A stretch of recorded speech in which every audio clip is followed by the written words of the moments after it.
देखते हैं क्या कह रहा है कि दीर्घवृत्त X square by 16 plus Y square by 9 बराबर 1 से घिरे क्षेत्र का क्षेत्रफल ज्ञात कीजिए। तो देखिए दीर्घवृत्त का समीकरण यहाँ दिया है X square by 16 plus Y square by 9 equal to में 1। तो इसे हम लोग लिख सकते हैं कि नहीं, एक्स स्क्वायर बाई 4 का square plus Y square by 3 का स्क्वायर इक्वल टू में 1। ठीक है, तो अब हम लोग इसका क्या करते हैं, यहाँ आलेख बनाते हैं। पहले दीर्घवृत्त पहले बना लेते हैं। कैसे होगा दीर्घवृत्त, X X dash Y Y dash. यहाँ पे जो आप दीर्घवृत्त खींचोगे कुछ इस तरह से होगा, क्योंकि यहाँ देख लो हम लोग दीर्घवृत्त का समीकरण जानते हैं ना, X square by A square plus Y square by B square. अगर ए बी से ग्रेटर हो तो हम लोग इसी तरह से बनाते हैं। दीर्घ अक्ष बड़ा होगा और आपका ये दीर्घ अक्ष देख रहे हैं ना, ये वाला एक्स अक्ष हो जाएगा, एक्स अक्ष पे दीर्घ अक्ष हो जाएगा। चलिए, और ये यानी कि ये आपका मेजर सेगमेंट। तो यहाँ का निर्देशांक क्या हो जाएगा, तो हम लोग देखे हैं कि समीकरण अगर X square by A square plus Y square by B square equal to 1 होता है, तो ये ए होता है। ये शीर्ष जो होगा ए और 0 इसका निर्देशांक होता है। तो क्या हो जाएगा 4,0, ये 0 भी होता है तो इसका 0,3 हो जाएगा। यहाँ पे अगर आप लिखना चाहोगे तो लिख सकते हो -4,0। यहाँ पे क्या हो जाएगा आपका 0,-3। तो हमें इसी पूरे का क्षेत्रफल निकालना है। तो अगर हम लोग इस एक का क्षेत्रफल निकाल लें, इसका क्षेत्रफल निकाल लें और हम लोग 4 से गुना कर देंगे तो काम हो जाएगा। समझ गए ना। तो ये मूल बिंदु है ओ, जिसका निर्देशांक होगा 0 0। ठीक है। अच्छा, और ये जो आकृति देख रहे हैं इस वक्र से बनी हुई है। तो आप या तो एक्स अक्ष के अनुदिश लेके चल सकते हो। तो एक्स अक्ष के अनुदिश लेंगे तो आप जब लिमिट लोगे, इंटीग्रेशन करोगे, तो लिमिट लेने के क्रम 0 to 4 लेंगे, और वाई अक्ष के अनुदिश करोगे तो 0 to 3 लेंगे। समझ रहे ना।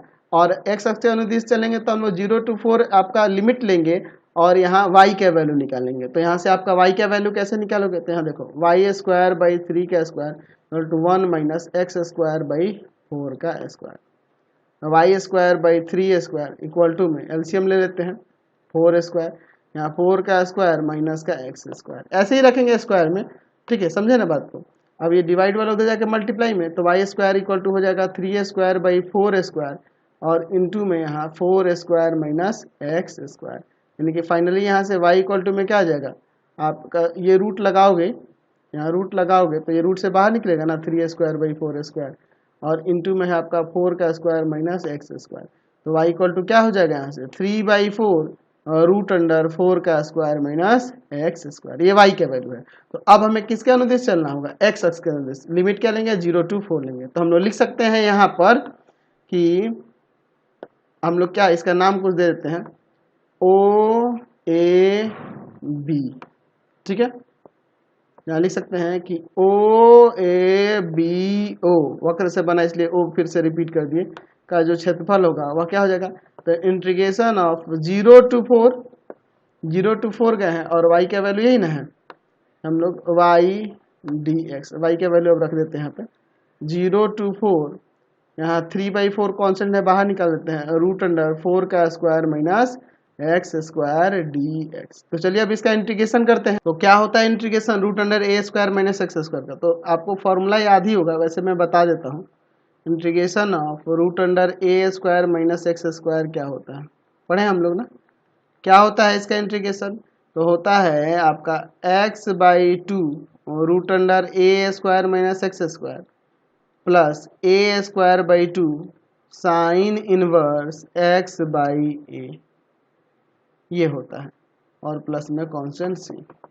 तो इसको यहाँ पे लगाएंगे, ये आपका डिफिनिट है, डिफिनिट इंटीग्रेशन है ना जी। तो यहाँ पे तो सी लेना ही नहीं है, चलिए इसमें सी नहीं लगाएंगे। तो हमारा क्या हो जाएगा ओ ए बी ओ का क्षेत्रफल, ध्यान से देखिए क्या हो जाएगा 3/4, ये कॉन्स्टेंट बाहर है, क्या हो जाएगा यहाँ आ जाएगा x/2 रूट अंडर 4 का square minus x square plus a square by 2 यानी 4 स्क्वायर बाई 2 साइन इनवर्स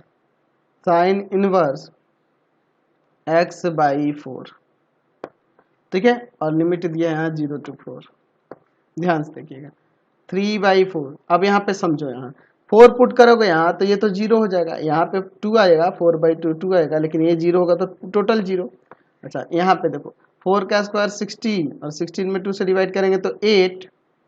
अच्छा इनटू यहाँ 4 रखेंगे तो 4 से 4 कट जाएगा, साइन इनवर्स 1। साइन इनवर्स 1 का वैल्यू क्या होता है, साइन इनवर्स 1 जो होता है π/2 के इक्वल होता है।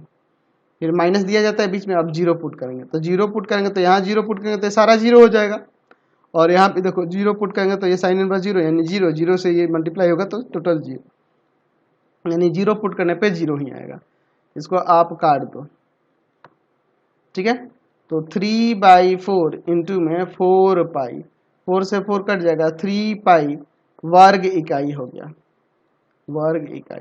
तो हमें दीर्घवृत्त का क्षेत्रफल निकालना था, हमने तो अभी तो उसका एक खंड का क्षेत्रफल निकाला है। तो हम लोग लिख सकते हैं यहाँ पे कि दीर्घवृत्त का क्षेत्रफल, दीर्घवृत्त का क्षेत्रफल या दीर्घवृत्त से घिरे भाग का क्षेत्रफल क्या हो जाएगा, 4 गुना में OABO का क्षेत्रफल, यही ना हो जाएगा, 4 गुना में 3π वर्ग इकाई।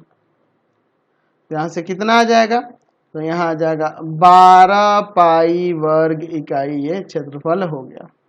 समझ गए, कोई दिक्कत नहीं है ना इसमें। तो फिलहाल इस वीडियो में इतना ही रहने देते हैं, नेक्स्ट वीडियो में आगे क्वेश्चन को देखेंगे। आपको हमारे 3 चैनलों को सब्सक्राइब करना होगा। पहला है pathfinder classes Chhapra, pathfinder classes Chhapra.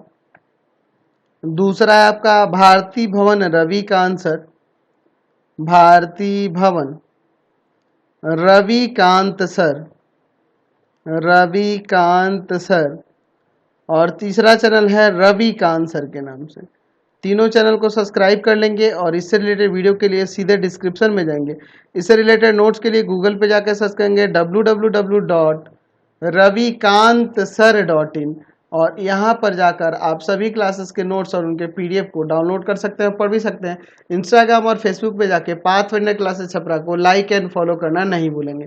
Thanks for watching the video. Comment करके ज़रूर बताइएगा कि हमारे चैनल के वीडियोज़ आपको कैसे लगते हैं।